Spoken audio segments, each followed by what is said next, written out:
Assalamualaikum warahmatullahi wabarakatuh. Anak-anak, selamat berjumpa kembali dengan pelajaran Al-Quran Hadis di kelas 8F, G, H, dan I. Anak-anak, bagaimana kabarnya? Alhamdulillah. Pada minggu yang lalu, Ibu telah menjelaskan bab 1, yaitu Perindah bacaan Al-Quran dengan tajwid. Dan pada kesempatan hari ini, Ibu akan menjelaskan bab 2 dengan judul Ku gapai rizkimu dengan ikhtiarku. Anak-anak, rezeki Allah sangatlah luas. Allah Subhanahu wa Ta'ala menciptakan manusia sebagai makhluk yang sempurna. Manusia dikaruniai Allah dengan badan yang sehat, otak yang cerdas, serta keimanan dan kemampuan melaksanakan ibadah dengan sebaik-baiknya. Namun demikian, ada sebagian manusia yang mempunyai pemikiran bahwa rezeki Allah hanya berupa materi. Kalau tidak berupa materi, mereka tidak mengira bahwa itu adalah rezeki. Padahal perlu diketahui, rezeki Allah sebenarnya sangatlah luas. Udara yang kita hirup setiap hari adalah rezeki. Kesehatan dan kebugaran tubuh kita juga termasuk bagian dari rezeki. Kemampuan untuk melangkah, berjalan, dan beraktivitas adalah rezeki. Bahkan akal, pikiran, dan perasaan yang dapat mengangkat kita menjadi manusia yang bermartabat dibanding makhluk lain itu juga termasuk rezeki Allah. Lantas, apakah pengertian rezeki itu? Anak-anak yang soleh dan solehah, pengertian rezeki adalah segala sesuatu yang bermanfaat, berdaya guna bagi makhluk, serta dapat dimanfaatkan oleh manusia sebagai sumber penghidupan. Rezeki juga berarti anugerah, karunia, atau pemberian dari sisi Allah Subhanahu wa Ta'ala kepada makhluknya. Dengan ungkapan lain, segala sesuatu yang dapat menunjang kelangsungan hidup manusia dan mengantarkannya pada kehidupan yang lebih baik disebut rezeki. Maka, tahukah kalian bahwa rezeki manusia dan seluruh makhluk hidup sudah dijamin oleh Allah Subhanahu wa Ta'ala? Seperti dalam surat Ar-Rum ayat 40, Allah Subhanahu wa Ta'ala berfirman. Nah anak-anak, pada ayat di atas Allah menegaskan bahwa Dia telah menghidupkan manusia, memberi rizki, mematikan, dan menghidupkan mereka kembali. Anak-anak, berikutnya adalah spirit Al-Quran dalam mencari rizki.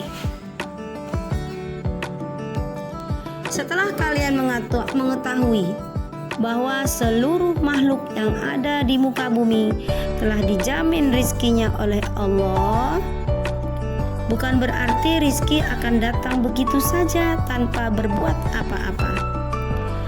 Tetapi dengan anugerah akal dan kecerdasan, kita akan memperoleh rizki dengan cara bekerja dan berusaha.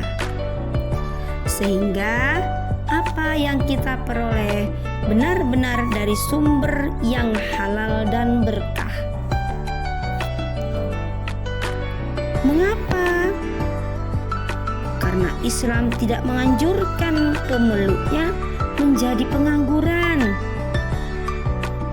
meski dengan alasan untuk konsentrasi dalam beribadah kepada Allah. Ya, Islam tidak mengantungkan belas kasih orang lain dengan cara meminta-minta. Jadi, usaha mencari rizki adalah suatu keharusan dan kewajiban. Maka Allah Subhanahu wa taala berfirman dalam surat Jumat. A'udzu billahi minasy syaithanir rajim. Bismillahirrahmanirrahim. Idza qudiyatis salatu fantashiru fil ardi wabtaghu min fadlillah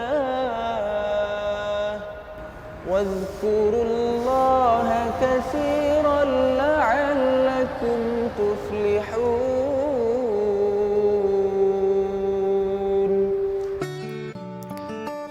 Kemudian dalam tafsir Ar-Razi dijelaskan bahwa makna maka bertebaranlah kamu di muka bumi mengacu pada dua hal. Ya, yang pertama, perintah untuk menyelesaikan tugas-tugas hidup setelah selesai sholat Jumat. Kedua, larangan untuk duduk-duduk yang tidak bermanfaat dan tidur di dalam masjid seusai sholat Jumat.